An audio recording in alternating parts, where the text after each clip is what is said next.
Assalamu alaikum, namaste, hotep, shalom alaikum, peace.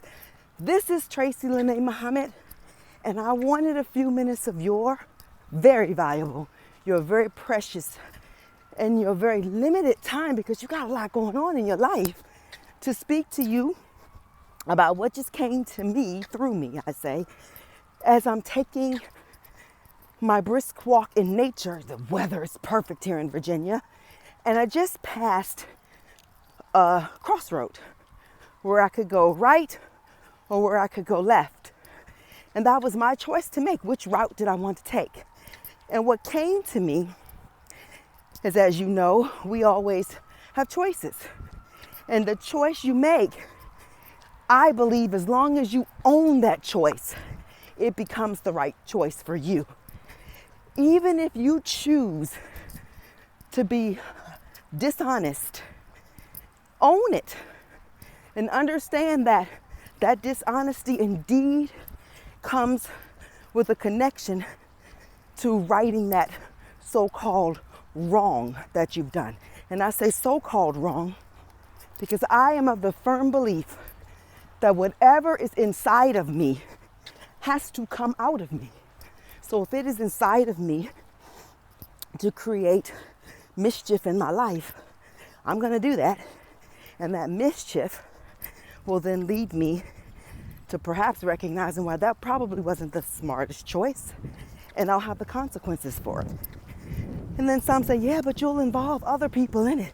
Not if they're not available.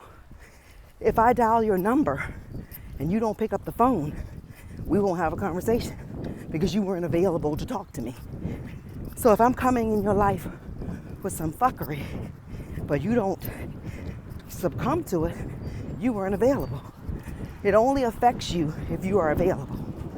So when you're making your choice, the path you're going to take, you have to accept the consequences of that path. It has with it what's going to happen with your path, I think we call it. Whew.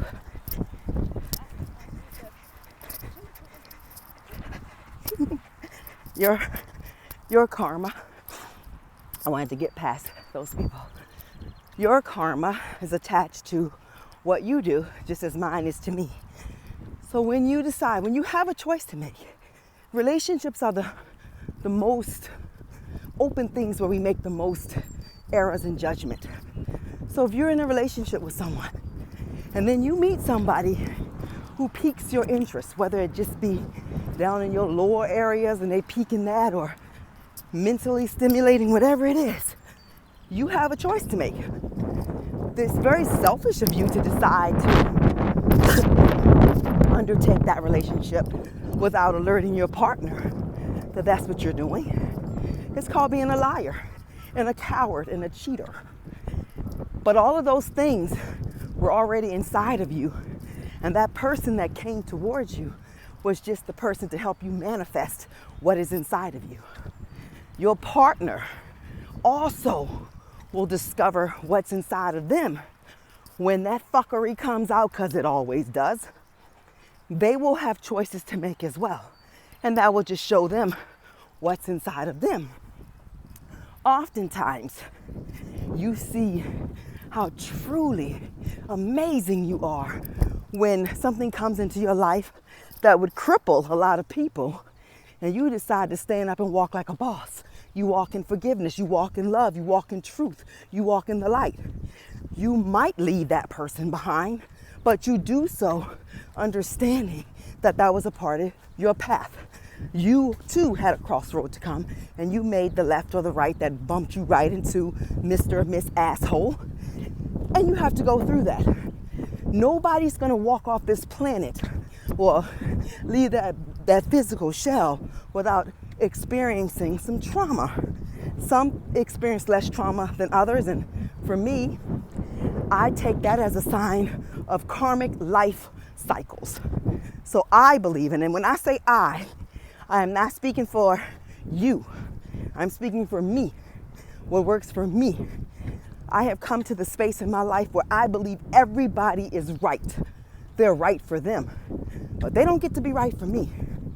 That freedom that came with me accepting that I get to live this lifetime the way I want to. And even if, lots of religious people say, well, if you don't believe this person is Christ, you're going to die with the rest. Well, I'd rather die with the rest and believing what I want to believe, feeling free, than to pretend like I believe something someone else believes just so I can so-called be saved, because that's not saved. And I honestly, just from my observation, don't believe most people believe what they spout out of their mouths, so they're not living it. If you are saying you believe in the tenets of a faith, but you are not living that, what are you saying? Oh, I know. You're saying you're striving. Well, I believe striving means making an attempt. But there are many people who are not even attempting to live properly. They play with women or they play with men. They lie, they steal, they cheat, they do all of these things, and then they blame it on society or the karmic backlash from slavery. They blame it on everything else except for their trifling self. But that's not for me to judge them, because karma finds everybody. I don't want to start rambling, so I'm going to go ahead and let you go. Thank you for listening this long. I just wanted to talk about that whole taking a path, and this is the path that I'm on right now. And it appears straight and narrow because there are borders on the side. But at any time, if I want to, I can jump over that border into the water, but I have to accept the consequence of that too. The borders are there to help me stay focused. And by that, I believe borders are things like meditation and yoga, helping you to stay focused on what you really want and not allowing the mainstream chatter of fear to hurt you. Now, this is the path where I have to choose whether I'm going to go right or left. Now, some religions, and I do subscribe to this is where Papa Legba stays. And that's where you make some choices and you can ask for guidance. Whatever you believe, as long as you are not only believing it, but living it. Because if you're saying it and then walking out your house, and because you think your mate can't see you, that means the eternal one doesn't see you, you're a clown. And you're about to be front row and center at your own circus. Have a good one. Assalamu alaikum. Namaste, Hotep. Shalom alaikum. Peace out to Brooklyn and everywhere else.